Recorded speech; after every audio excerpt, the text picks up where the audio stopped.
mabuting balita ng Panginoon ayon kay San Lucas. Papuri sa iyo, Panginoon.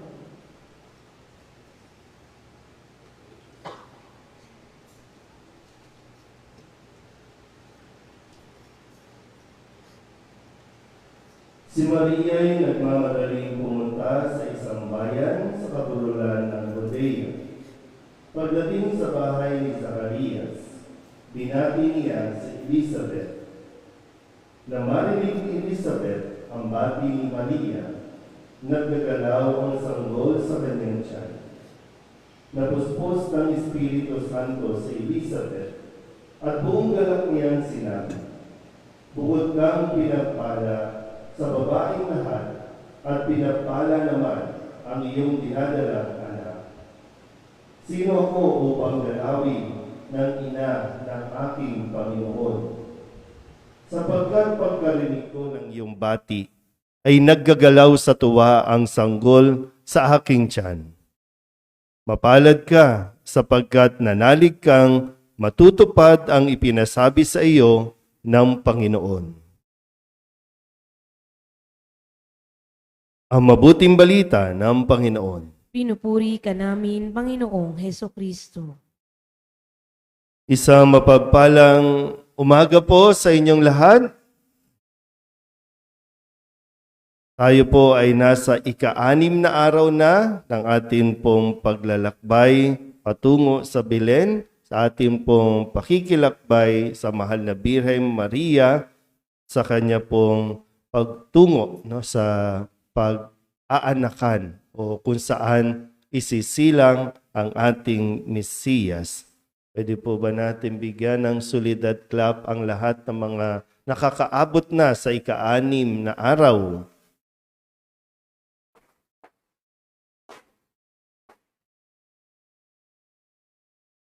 Kapit lang, no? Kasi kung kailan patapos na, doon madalas maraming sumusuko. Doon madalas maraming pinanghihinaan at doon mas maraming inaantok. Puyat na, no? Pero sana po hindi tayo napupuyat at sana din ay ating pinaghahandaan itong ating pong misa nang sa ganon ay talagang tumimo sa ating isipan, no, sa ating puso't isipan ang mga mensahe na dapat nating naririnig at natututunan. Kahapon, paano po tayo nagtapos sa kwento natin kahapon? Paano tayo nagtapos sa kwento kahapon?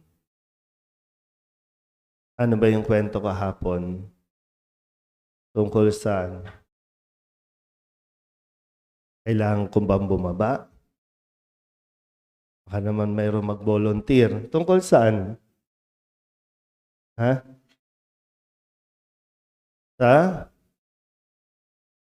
Ano daw? Yung kwento ng Ebanghelyo kahapon, paglilihi ni Maria. Okay, yung annunciation, no? Kung magro-rosaryo kayo, yung annunciation, pagbisita ng anghel kay Maria upang ipahayag ang mabuting balita, yung good news. Sabihin nyo nga sa katabi nyo, may mabuting balita sa iyo. At matapos ipaliwanag ng Anghel Gabriel kay Maria kung ano ang plano ng Diyos, ang kalooban ng Diyos na siya'y maging kabahagi, no, ng pagliligtas na gagawin sa pamamagitan ng ikaw ay magiging ina ng anak ng kataas-taasan. Ipinaliwanag ito ng mabuti kay Maria kahit na may pagkakataon na medyo hindi niya naiintindihan. No, sabi niya, paano mangyayari ito? At inassure din siya ng anghel na huwag siyang matakot, no, dahil bababa sa kanya ang Espiritu Santo. At sa dulong bahagi ng kwento, nabanggit din ng anghel, no, tungkol sa pagbubuntis ni Elizabeth. Doon niya nalaman sa anghel, yung balita, hindi chismis, hindi sa bunganga ng mga chismosang kapitbahay, na si Elizabeth ay buntis. Pinahayag mismo ng anghel na sa kasalukuyan ay 6 na buwan ng buntis si Elizabeth na kanyang kamag-anak. At sa pinakahuli, ang sabi po niya, ako'y alipin ng Panginoon. Mangyari sa akin ang iyong sinabi. Kaya ngayon, matapos kailangan kasi, nakukonect din natin, no? Pinagdudugtong-dugtong natin kasi isang malaking kwento lang ito ng pag-ibig ng Diyos. So ngayon, nagpapatuloy na nung iniwan na siya ng anghel, agad-agad naman siyang pumunta kay Elizabeth para tulungan si Elizabeth sa kanyang pagbubuntis o nalalapit na panganganak. Kahit na alam niyang medyo magiging delikado ito para sa kanya, kasi that time, para bang sinabi na, buntis ka na, Maria. Nung tanggapin niya, no? Bababa sa iyong Espiritu Santo at sinabi niya, yes, mangyari sa akin. So nasa tiyan niya na, nasa pagkatao niya na ang salita na nagkatawang tao. Pero nung ginawa, pumunta kay Elizabeth at doon pinaglingkuran niya si Elizabeth. Pagpunta pa lang niya, no, puspos ng Espiritu si Maria, puspos ng kagalakan, kaya marinig pa lang yung boses ni Maria, natuwa na siya at yung sanggol sa kanyang tiyan ay natuwa din. Panahon ito ng pagsasaya. Panahon ito upang tayo ay maging masaya. Sabihin nyo nga sa katabi ninyo, maging masaya ka na. Kung hindi mo pipiliin maging masaya, kung ayaw mong maging masaya, ipagdarasal ko, kunin ka na ni Lord. Anong saysay na nabubuhay ka pa kung ayaw mo rin namang maging masaya? Ano to? Adik ka? Adik ka sa kalungkutan? Di ba minsan may mga taong, ba't ayaw mo maging masaya? Ha? Sige, sagutin nyo. Bakit ayaw mong maging masaya? Tapos idadamay mo pa yung iba sa kalungkutan mo. Yung mga nangyaring nakalipas, nangyari na yan. Tapos na yun. Umiyak ka na noon, tigilan mo na ang pag-iyak ngayon.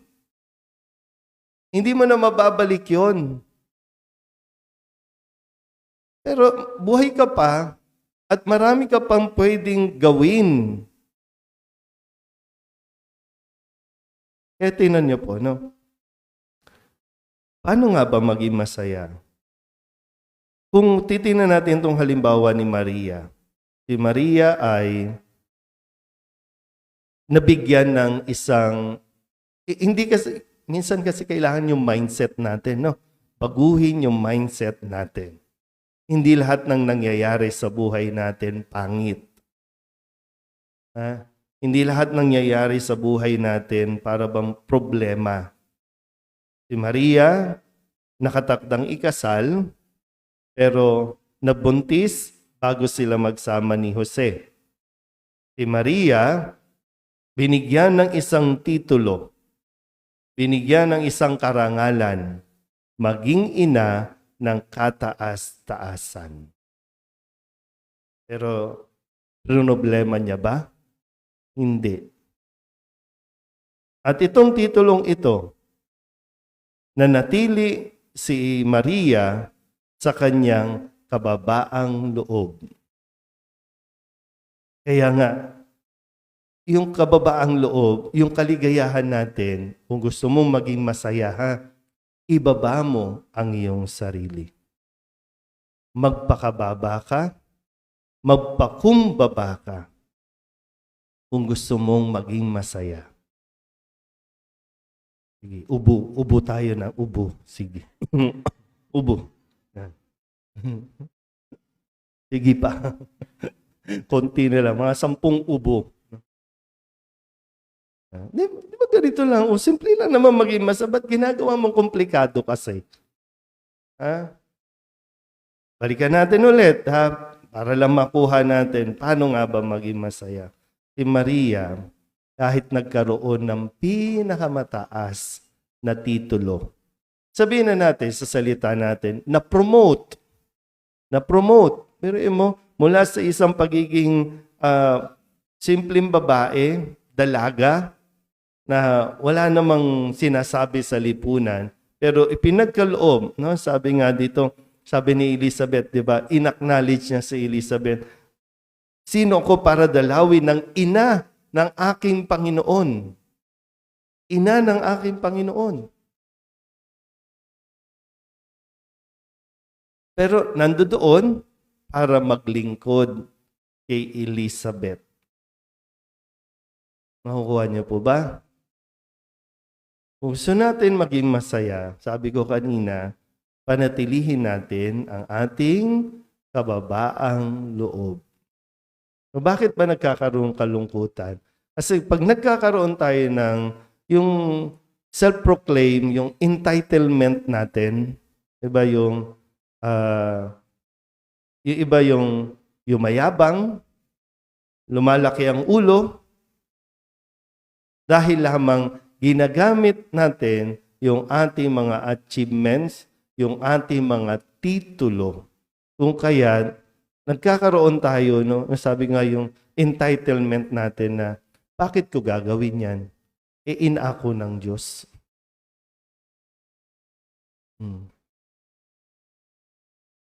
Nakagraduate ka lang, ngayon, ayaw mong maghugas ng plato?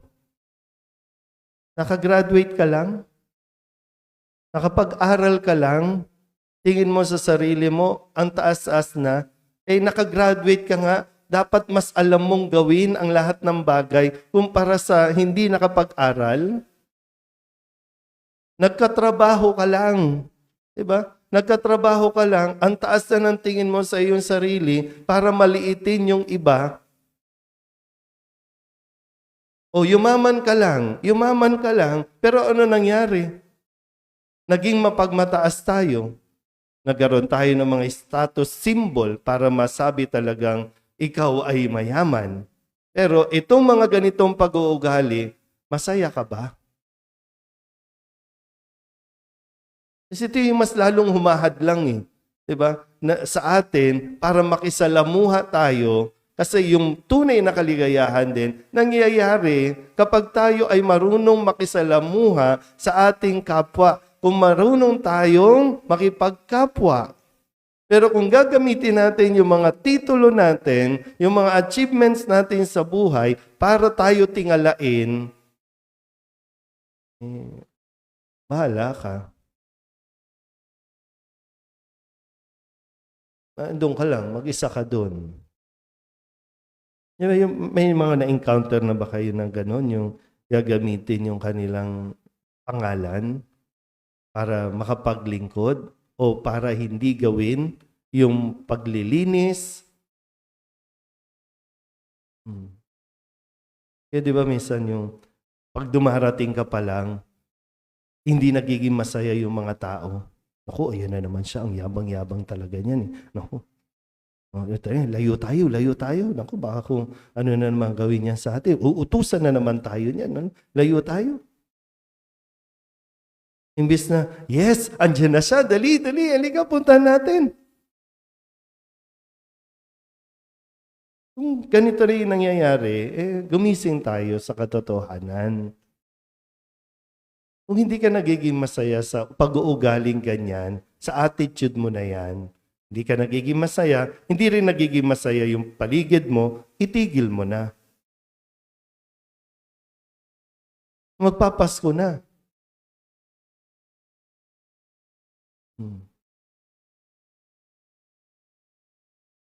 Uy.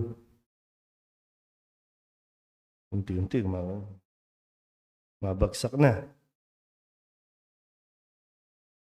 Diba, yung ganitong,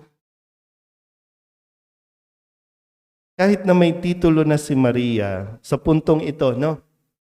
Sa atin nga, ang tawag nga natin sa kanya, Ina at Reyna. No? Ang Birhen ng Soledad, Ina at Reyna. Pero yung laging paalala sa atin, no? Si Maria, kahit naging ina ng Diyos, hindi natin narinig sa mga kwento na siya ay nagpaka-reyna. Ano ba yung mga tawag natin? Yung nagpaka-mayordoma. Tama ba yun? Yung nagpaka-donya. Yan, nagpaka-donya. Marami sa atin, feeling donya lang. Yung nagkaroon lang ng pamilya sa abroad, no? Yung may nagpapadala lang na dolyar, may pension lang, yung ugali, donya. Pag sinabi sa maladonya, may pagkadonya, ito yung medyo negative, no? Dahil nga sa mga napapanood natin. No? Kung yung pinapakita ni Maria, yung kahit na umangat ka na sa buhay, ha? Tandaan niyo po ito, ha? Kahit umangat ka na sa buhay, ibaba mo pa rin ang lifestyle mo. Yung pag kumita ka na ng malaki, ha? Pag kumita ka ng malaki, huwag mong itaas yung lifestyle mo pa. Ibaba mo pa yung lifestyle mo. Para mas maging masaya ang iyong buhay. Pag na-promote ka, huwag ka agad-agad bibili ng cellphone na mahal.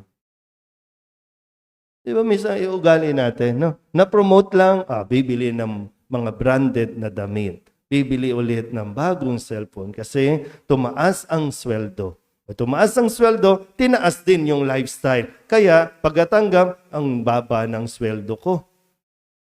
Oh, hiyang-hiya naman yung mga kargador dito, mga tricycle driver sa sweldo mo. Pero yun ang problema. Kahit mga vendor, kahit mga tricycle driver, ang hilig natin ipantay at itaas yung lifestyle natin.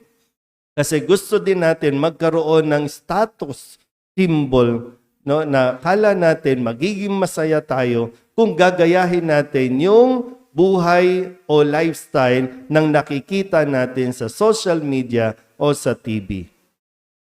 Pero ano nangyayari? Mas nahihirapan tayong maglingkod. Kasi bakit ko gagawin yan? Bakit ako ang gagawa niyan? Bakit ko yung paglilingkuran? Kahit sa loob ng tahanan, di ba? O bakit ko gagawin yan?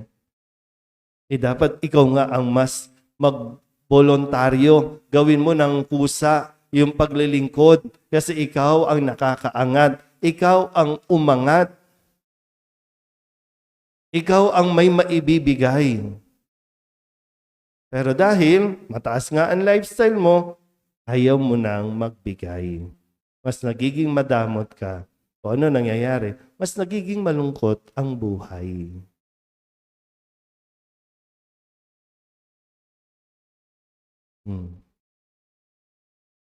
Ano?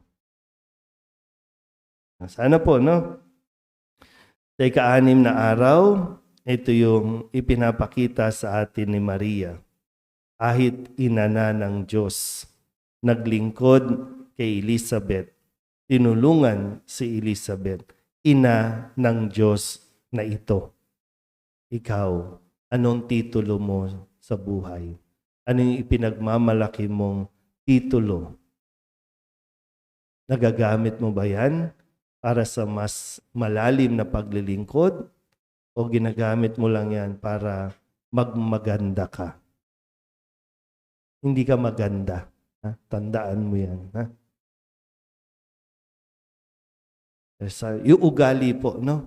Yung ugali natin, tingnan natin na mabuti, suriin natin na mabuti. At habang umaangat tayo sa buhay, habang iniaangat tayo ng Diyos, nawa manatili tayong mapagpakumbaba. Amen?